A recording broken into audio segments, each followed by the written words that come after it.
Famille, bonjour à tous, bonjour à toutes, bonjour à toutes les personnes qui tomberont sur cette vidéo, bonjour à tous ceux qui sont abonnés à ma page Facebook. Je salue toutes les personnes qui suivent l'évangéliste Daddy Herman, alias Plus que Vainqueur, et je prie que le Dieu pour lequel nous nous réunissons ici sur cette page, que ce Dieu-là vous bénisse au nom de Jésus. Je suis dans une joie immense de vous parler de l'amour de Dieu. Oui, l'amour de Dieu pour toi. Quel que soit ce que quelqu'un dit, quel que soit ce que Satan dit, sache que Dieu t'aime. Alléluia. Vous savez pourquoi je parle de cela? Parce que la Bible nous enseigne que pendant que nous étions encore des pécheurs, Christ est mort pour nous. C'est-à-dire, Jésus-Christ n'est pas mort pour moi parce que je suis chrétien. C'est parce qu'il est mort pour moi que je suis chrétien. C'est-à-dire, la mort de Jésus produit en moi la chrétienté. Et ce n'est pas la chrétienté qui fait la mort de Jésus. Je ne vais pas trop vous compliquer. Je vais te dire, quel que soit ce que tu vis, et même quel que soit ce que tu as commis comme péché, avant de venir sur cette page, l'amour de Dieu reste intact. Ce que Dieu n'aime pas dans nos vies, bonsoir maman Christ, ou bonjour, bonsoir puisqu'il fait soir chez vous, ici les 9 h, ce que Dieu n'aime pas c'est le péché. Sinon Dieu aime le pécheur. Alléluia, gloire à Dieu. Je veux te dire que quel que soit ce que tu traverses, quel que soit ce que Satan te fait croire, ne doute jamais de l'amour de Dieu. Est-ce que tu peux dire avec moi, je ne doute jamais de l'amour de Dieu? Hey, alléluia, gloire à Dieu. Même si les problèmes sont beaucoup sur toi, même si tu as des difficultés à t'en sortir dans cette vie, même si les gens te bombardent de partout, même si les gens t'abandonnent, les personnes à qui tu ne... C'est-à-dire les personnes que tu ne pouvais jamais imaginer qu'elles allaient t'abandonner. Même si ces personnes te laissent et que ta vie devient compliquée, traumatisable, traumachoquable, sache que Dieu t'aime. La Bible dit qu'il y a un homme qu'on appelait Job. Job 1, verset 1. Il était droit, il craignait Dieu, il se détournait du mal. Même Dieu dans le ciel rendait témoignage de Job vis-à-vis de Satan. Alors Job n'avait rien fait pour mériter ce sort. Mais tout d'un coup, soudain, brusquement, Job voit le malheur tomber de partout. Mais il y a une phrase de Job qui me plaît. Il a dit, je sais que mon rédempteur est vivant. Alléluia. Ça veut dire, Job connaît son Dieu. Il se réveillera en dernier. Il se lèvera. Tu ne peux pas te lever pour quelqu'un que tu n'aimes pas. Job savait que son Dieu l'aime. Et Job ne doutait pas de l'amour de son Dieu. Au même titre qu'Abraham. Abraham ne doutait pas de la promesse de Dieu. Il se fortifia. Il ne maudissait pas Dieu. Il ne pleurait pas. Il ne doutait pas. La Bible dit sans douter. Hey! La Bible dit il ne douta point dans son cœur. Sachant que ce que Dieu a dit, il peut aussi l'accomplir. Donc la Bible dit que Job ne regarda pas à son corps déjà vieux. Mais il se fortifia rendant gloire à Dieu. Oh, alléluia, gloire à Dieu. Je ne sais pas qui peut me rétrograder. Je ne sais pas c'est quelle situation qui va me rétrograder moi. Alléluia, gloire à Dieu. J'ai un Ancien Testament, mais c'est en anglais. C'est une Bible en anglais que mon voisin m'a donné. Lui, il est musulman. Hein. Mais hier, sa voiture, le truc est mort. Comment on appelle ça? Le truc qui permet de démarrer là. Oh, la batterie est morte. Et vous savez que si la batterie est morte, il y a un truc qu'on branche sur ta batterie et sur notre voiture pour démarrer. Je ne sais pas si vous connaissez ça. Voilà. Il y a un fil, tu relis ta batterie à lui sa batterie pour que ta voiture permette de démarrer. Il était là, il arrêtait toutes les voitures. Je me réveille, je vois mon voisin qui arrête toutes les voitures qui passent dans le quartier. Il dit, voisin, what's happened? Il dit, non, j'ai besoin d'une voiture. Il dit, oh, je vais t'aider. Il y a quoi? Je suis allé prendre ma voiture, j'ai gare, au loin là-bas. Je suis venu, j'ai ouvert mon capot, j'ai fait, il a démarré. Il était tellement content, il ne savait pas quoi me donner. Il m'a donné ce truc-là. Il y a des trucs qu'on met dans les voitures pour mettre les pieds dessus. Il m'a donné 4 nouveaux, puisque lui, il est mécanicien. Donc, il m'a donné nouveau 4. J'ai équipé ma voiture avec. La nuit encore, il est venu, il dit, tu es chrétien, non? Il dit oui. Il dit, tiens, celle-là, c'est pour toi. Il ne comprend pas. Nous devons manifester l'amour autour de nous, sachant que Dieu aussi nous aime. Jésus même l'a dit.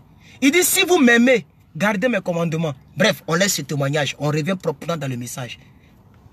Je voulais vous lire un passage, mais maman Christ va nous aider, elle est là. La Bible dit, Job a dit à sa femme, insensé. Est-ce que tu peux dire à ta situation insensé? Est-ce que tu peux dire à Satan, tu es insensé? La personne qui veut te faire rétrograder, tu peux lui dire, tu es insensé. Lorsque nous sommes nés, on n'est pas né avec voiture, on n'est pas né avec tout ce qu'on cherche là. Job dit, nu j'étais, nu je retournerai. Je préfère me mortifier comme ça, toujours en comptant sur l'amour de Dieu. Il dit, je sais que mon rédempteur est vivant, mais il se lèvera en dernier. Alléluia, gloire à Dieu. Ne doute jamais de l'amour de Dieu pour toi. J'ai dit, ne doute jamais de l'amour de Dieu pour toi. Dieu t'aime. Quel que soit ce que tu es, quel que soit ce que tu as, quel que soit ce qu'on dit de toi, quels que soient les gens qui te maltraitent, qui te critiquent, les gens qui te jettent les pierres, laisse-les te jeter les pierres, eux qui n'ont jamais péché. Laisse-les te jeter les pierres, mais un jour, ton Dieu va te justifier. Un jour, malgré que tu as tort, ton Dieu dira que celui qui n'a jamais péché jette la première pierre. Et tes ennemis auront honte. Même dans ton péché, tes ennemis auront honte. La Bible dit qu'il y avait une femme qui est une femme adultère. Ils l'ont pris, ils l'ont envoyé. Jésus l'a défendu dans son péché. Et après, Jésus lui a dit, va et ne pêche plus. Ça veut dire l'amour de Dieu ne dépend pas de ce qu'on a fait, de ce qu'on est, de ce qu'on fait. Il nous aime tel que nous sommes. Si tu veux, il faut dire que je suis mauvais, que j'ai un gros cœur, que je suis vilain, que je n'ai pas réussi, que je suis comme ci, que je suis comme ça. Ça, c'est toi qui vois. Mais moi, dans mon cœur, au plus profond de mon être, je ne doute pas de l'amour de Dieu pour moi. Et si Dieu est avec moi, qui sera contre moi? Ça veut dire, je vais vous expliquer ce verset de Psaume. Quand David dit, si Dieu est avec moi, qui sera contre moi? Ça veut dire, quelles que soient les personnes qui seront contre moi, moi, je considère le fait que je suis avec Dieu. Ou bien Dieu est avec moi. Je ne sais pas si vous comprenez. David ne dit pas qu'il n'a pas d'ennemis. Parce que dans le même livre de Psaume, il est écrit que je dresserai une table en face de tes ennemis. Donc, David sait qu'il y a des ennemis. David sait qu'il a des ennemis. Donc quand David dit, si Dieu est avec toi, qui sera contre moi? Ça veut dire, David considère le fait qu'il est avec Dieu. Le reste, là, ce sont des détails. C'est pourquoi je vous ai prêché en début de cette semaine, le dimanche, je vous ai dit, ne combattez personne. Pourquoi la Bible appelle David l'homme selon son cœur? Parce que David ne cherchait pas à combattre la personne qui est devant. David respectait ses ennemis.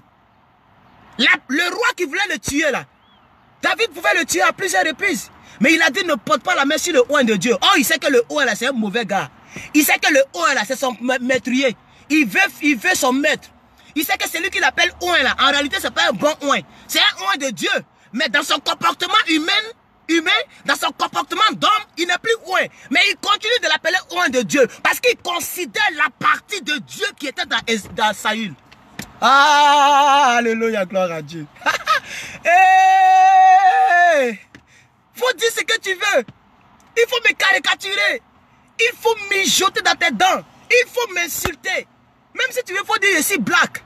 C'est toi qui vois que j'ai la peau noire. Sinon moi je suis à l'image de Dieu. Je suis né dans un continent qu'on appelle le berceau de l'humanité. Je suis fier de dire aux blancs que je suis africain. Je ne peux pas mentir. Comme il y a un ami, on lui demande tu viens d'où? Il dit je viens de la France. Il se cache derrière les Français. Pourquoi on le respecte un peu? Et je lui demande, mais pourquoi tu fais ça? Il dit, non, si je dis je viens de l'Afrique, ils vont trop me martyriser. Même si tu viens de la France, ta peau te trahit. Pourquoi on a peur de nos origines? À cause de quoi? Tu as peur de quoi? Il y a quoi? Je suis fier de moi. Je suis noir et noir je resterai. Et même si Dieu voulait me recréer, j'allais lui dire de me donner la peau noire. J'allais lui dire que je veux être noir. Parce qu'un noir est robuste, il est solide. Un noir, Voilà, nous on vit dans le froid, on ne meurt pas. On vit dans le soleil, on ne meurt pas. Un blanc, là, quand il vit en Côte d'Ivoire, si sa peau n'est pas devenue rouge, là, comme il dit. Bref, on va revenir dans le message. Ne doute pas de l'amour de Dieu. Jamais. Est-ce que tu peux dire en commentaire, je sais que mon Dieu est mon rédempteur est vivant. Je sais que Dieu m'aime. L'amour de Dieu n'a pas de limite. Et ça doit te pousser à prier. Quand tu sais ce que je te dis là, tu te lèves et tu commences à adorer le Seigneur. Même si tu as tort dans la situation, même si ça ne va pas, tu te lèves, tu commences à adorer. Je sais que mon rédempteur est vivant, mais il se lèvera en dernier. Oh, alléluia. Comme Abraham, tu es prêt à tuer ton enfant. Tu es prêt à tuer, ton bonheur de bas-ventre. Tu es prêt à sacrifier ton corps comme l'apôtre Paul. Il dit, j'offre mon corps comme un sacrifice vivant. À cause de l'amour de Dieu qui était en lui. Il dit, qui me séparera de l'amour de Dieu? Qui me séparera de l'amour de Dieu? Est-ce la nudité? Est-ce la faim? Est-ce les tribulations? On aura des tribulations. Les ennemis là, tu vas les avoir jusqu'à tu vas mourir. Même Barack Obama a des ennemis. Emmanuel Macron a des ennemis. Que tu sois pauvre, tu sois riche, tu sois marié, tu sois célibataire, quel que soit ton statut, tu as des ennemis. Les ennemis font partie de la vie de l'homme. Celui qui n'a pas d'ennemi, c'est qui n'est pas un être humain. Il y a quoi? Donc, quel que soit ce que tu vis, tu peux dire avec moi, comme le dit Eden Vita, que je sais que Dieu m'aime. Comme le dit Olga, Kumba, Edwige Guédé, tous ceux qui commentent. Je sais que mon rédempteur est vivant. On ne peut pas t'envoyer en prison pour ça. Quelqu'un te maltraite, quelqu'un ne t'aime pas. Tu sais que Dieu t'aime. Et puis c'est l'essentiel. Aïe, pour un chrétien, la chose la plus essentielle, mais c'est l'amour de Dieu. Moi je ne comprends pas. Hein? Même si le pasteur n'aime pas mon crâne, ça c'est son problème. Si lui veut servir Dieu avec la haine, il veut servir Dieu avec les divisions. Il y a des pasteurs qui ont des clans. Il y a d'autres personnes qui l'appellent mes filles. Quand il prêche, il dit non des autres. Il dit jamais non des autres. Parce que l'autre paye une grosse dîme que l'autre. Ça c'est son problème. S'il veut mettre des tâches dans son sacerdoce, faut pas regarder ça. C'est pas à cause de ça que tu vas quitter l'église. Tu continues d'aller, il va confondre ce gars-là. Il va confondre tes ennemis dans l'église. Les gens prient le même Dieu avec toi. Mais ils n'ont pas la même dimension d'amour de Dieu dans leur cœur. Il ne faut pas regarder le fait qu'il t'aime, il ne t'aime pas. Quelqu'un ne peut ne pas t'aimer et tu vas évoluer. La destinée de tout un chacun est entre les mains de Dieu. Ce n'est pas un homme qui donne ma destinée. Tous ceux qui sont restés en Côte d'Ivoire, ils ne savaient même pas que j'allais venir ici un jour. Mais Dieu savait. Et pendant que je vous prêche là, vous et moi, on ne sait pas ce que Dieu va faire dans ma vie et dans la vôtre. Quand je prêchais dans le quartier précaire, qu'on appelait quartier Doukouré, quand je prêchais encore dans un autre quartier précaire, qu'on appelait Ouassakara, quand je prêchais dans un autre quartier précaire, qu'on appelait Banco, allez-y vous renseigner, ces trois quartiers-là, c'est les quartiers les plus bidonvilles d'Abidjan. J'ai passé toute ma vie dans les quartiers bidonvilles. J'ai vécu à Adjoufou. Les Ivoiriens connaissent Adjoufou. Voiture ne va pas là-bas, tellement il y a sable. Au Koweït, voiture ne va pas là-bas, tellement il n'y a pas route. C'est Bruce qui est là-bas. Mais je savais que Dieu m'aimait. Et je ne calculais pas l'amour de Dieu, de ce qu'il va me donner, de ce qu'il ne va pas me donner. Je suis toujours le même plus que vainqueur. C'est pourquoi je suis plus que vainqueur. Parce que je sais que mon Dieu m'aime. Je sais que mon rédempteur est vivant. Je sais que la Bible dit, il y a un homme qu'on appelait Daniel. Daniel. Ils ont fait des complots contre lui. Il y a lisez la Bible, lisez la Bible. Il y a des personnes qu'on appelait les satrapes. Les satrapes, ce sont des personnes qui causent avec le roi. Ils ont dit au roi Darius, le roi Darius, comment on va condamner Daniel? Il faut donner l'ordre que tous ceux qui vont adorer un autre Dieu, on va les mettre dans la fosse au lion. Tout ça là, pour aller attraper Daniel. La Bible dit, ils ont regardé dans la vie de Daniel. Ils ont fait des enquêtes approfondies. Ils n'ont rien trouvé pour accuser Daniel. Et comme ils savaient que Daniel aimait son Dieu et que Daniel ne pouvait jamais trahir son Dieu, c'est sur ce côté-là ils ont voulu le mettre pied au mur. Mais c'est mal connaître Daniel et le Dieu de Daniel. C'est mal connaître plus que vainqueur est mon Dieu. Tous ceux qui veulent te mettre les bâtons dans les roues, ils ne savent pas combien de fois Dieu t'aime. La Bible dit, pendant que nous étions encore des païens, hey, Jésus est mort pour moi. Donc si Dieu m'aimait, pendant que je me masturbais, moi je me masturbais. Quand j'étais dans le monde, je me masturbais. Même un an après mon baptême, je continuais de me masturber. Mais voilà, moi aujourd'hui, est-ce que l'amour de Dieu ne se manifeste pas? Je suis mort. La crise est venue en Côte d'Ivoire. Moi, je suis resté en Côte d'Ivoire jusqu'à la crise est finie. J'ai vu des cadavres. Mais je ne suis pas mort. L'amour de Dieu continue d'être dans ma vie. Il y a un moment dans ma vie, toute ma famille m'a abandonné. Je mangeais dans la poubelle. Mon livre va sortir bientôt. Mon livre sort en 2020. Mon livre sort en décembre 2020. Je vais mettre mon livre, j'ai fait ça moins cher. Juste vous allez participer pour l'imprimerie. Et puis partout dans le monde, vous allez lire le livre de Plus que vainqueur. Mais quand tu vas écouter mon histoire, tu vas pleurer. Ma précédente fiancée, celle avec qui j'étais fiancé, puis elle dit que Dieu lui a dit que c'est pas son homme. Elle est actuellement en Belgique. Elle est infirmière là-bas. Elle connaît ma vie. La première fois que je dis, tu veux me connaître, elle dit, j'ai dit, tu veux me connaître, elle dit, quand j'ai expliqué, elle a pleuré. Quand j'ai expliqué, elle a pleuré. Mais voilà moi, ça n'a aucun impact. Si je ne t'ai pas dit que je suis orphelin, tu n'aimes pas savoir que je suis orphelin. Parce que Jésus remplace mon père. Jésus remplace ma mère qui sont sous la terre. Jésus les remplace. Alléluia. L'amour de Jésus a pu combler l'amour maternel et paternel. J'ai perdu mon père depuis que j'avais 6 ans. Imaginez, je n'ai jamais connu de cadeau de Noël. Moi, je ne connais pas jouer. Je ne connais pas cadeau de Noël. Quand on dit fête, mes amis sont sapés. Et moi, je suis dans la culotte déchirée. Mais voilà moi aujourd'hui, j'ai ma petite voiture. Je dors chez moi tranquille. Je suis aux États-Unis légalement. Où je suis là? Je suis presque américain. Je suis résident permanent. Dans quelques années, si je veux, je prends la nationalité. Je vis ici permanemment. Mes enfants seront d'office américain. Tout a changé. Qui peut faire ça? C'est l'amour de Dieu. C'est le plan de Dieu. Est-ce que je parle à quelqu'un? Donc, ne doute pas de l'amour de Dieu pour toi. Quel que soit ce que tu traverses, il faut faire comme Daniel. La Bible dit Daniel continuait de prier. Et c'est même pendant qu'ils ont fait le complot, c'est là qu'il a commencé à ouvrir les fenêtres. Pour leur dire, ce que vous ne voulez pas voir là, je vais vous montrer. Il a ouvert les fenêtres et il continuait de prier 3 fois par jour. Ils l'ont pris. Ils l'ont jeté dans la fosse au lion. Qu'est-ce qui s'est passé? Dites-moi. Daniel marchait avec 3 personnes qu'on appelait Meshach, Shadrach, Abednego. On les a pris, on les a mis dans le feu. Qu'est-ce qui s'est passé? Joseph, ils l'ont pris, ses propres frères l'ont vendu. De là-bas, ils l'ont envoyé chez Potiphar. Madame Potiphar dit, il faut m'envoyer au 17e ciel. Il a refusé. Ils l'ont pris, ils l'ont mis dans la prison. De la prison, qu'est-ce qui s'est passé? Alors, est-ce qu'on a besoin d'un bishop pour vous expliquer ça? Ah oui, il y a eu beaucoup de personnes. J'ai vu 80 personnes en ligne. Ah mais c'est bon. J'ai vu 80 personnes tout à l'heure. Voilà où il y a 70. C'est bon, il y a beaucoup de personnes. Mais malheureusement, je ne vais pas durer. Parce que je dois finir à 54. Et là, il est 45. Donc j'ai encore une dizaine de minutes. On peut courir. Partagez la vidéo, s'il vous plaît. Donc, je ne comprends pas.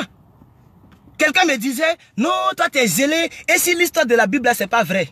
Vous ne comprenez pas. Hein. En tout cas, moi, vous ne comprenez pas. Je suis un fou de Jésus. Je m'en fous. Il n'y a pas quelque chose qui va me faire rétrograder. Même si ce n'est pas vrai, c'est une bonne histoire. Même si c'est faux, c'est que je préfère croire à une telle histoire qui est bien construite, mais qui est fausse.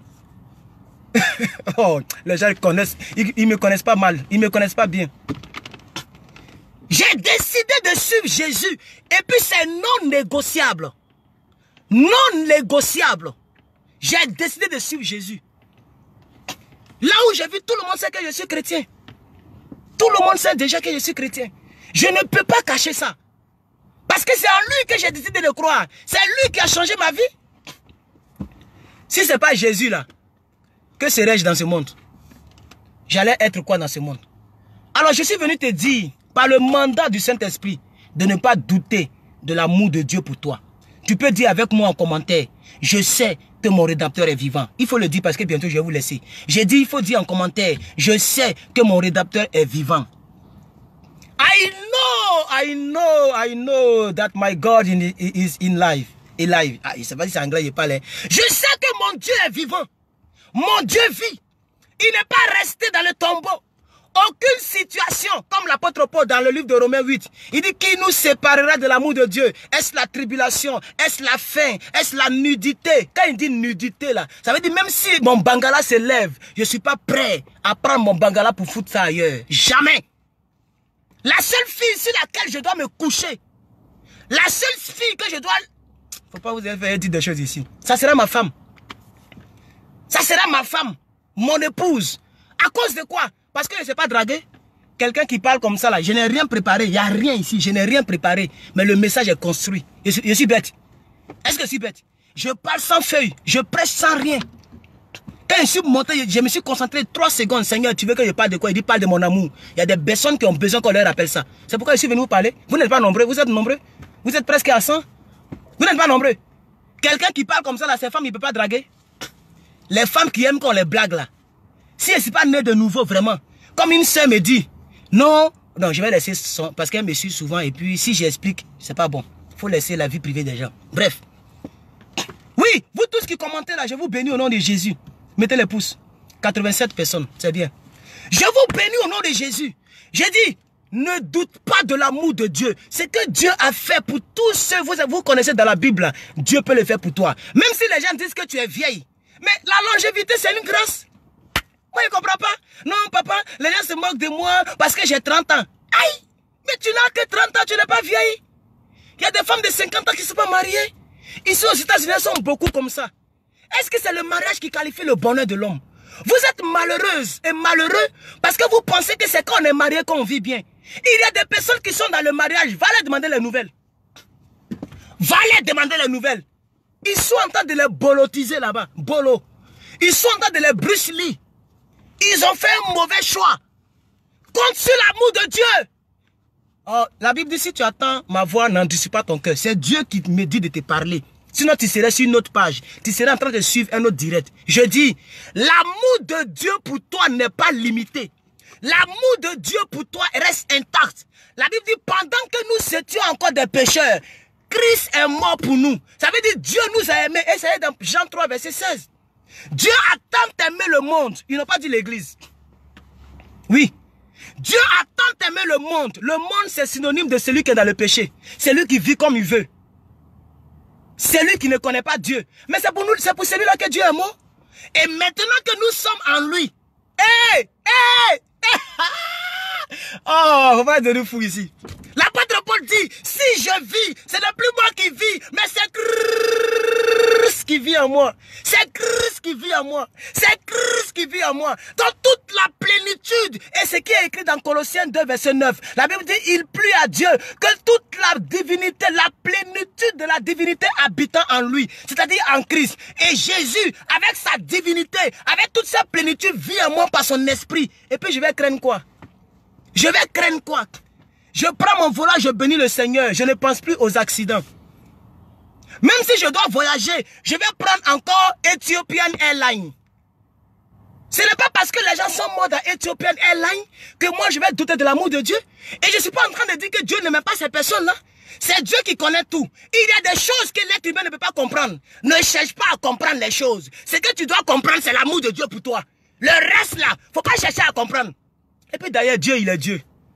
Les gens me disent, oh, homme de Dieu, c'est la même compagnie que tu as prise là. Voilà ça a écrasé. Ceux-là, ils sont africains. Les Africains ne vérifient pas bien les avions. Vous avez peur. Vous êtes des peureux, vous êtes des chrétiens.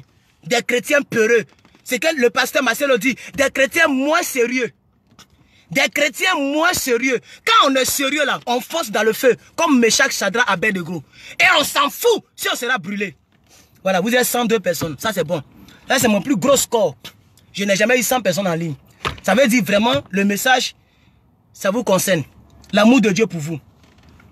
Quand on dit on est chrétien là, on s'en fout de ce qui va arriver. On fonce. On fonce dans la gueule des lions. Dieu il va tétaniser les gueules des lions. Ils ne vont pas te manger. Est-ce que vous savez que les lions là n'ont pas mangé pendant 3 jours? 51, il me reste 3 minutes, je vais vous laisser. Les lions où ils ont jeté Daniel là, ils n'ont pas mangé, on les a fait gêner. Et la preuve, ceux qui ont jeté les lions là-bas, là, ceux-là, ils sont morts. Ceux qui ont jeté les lions là, eux, ils sont morts. C'est-à-dire, la Bible dit, ils n'ont même pas touché le seuil de la prison. C'est-à-dire, quand on les a jetés là, les lions les ont accueillis en l'air. Oh, que Dieu vous bénisse, que sa grâce soit avec vous, que Dieu fasse que cette semaine soit bénissante et n'oublie jamais l'amour de Dieu pour toi. C'était l'évangile plus que vainqueur. Je bénis les 102 personnes que je vois, voilà, les 107 personnes que je vois maintenant. Que Dieu vous bénisse. Malheureusement, je suis à la fin de ma pause, je vais retourner grouiller, sachant que l'amour de Dieu est avec moi. Bonne journée et bon mercredi. Merci.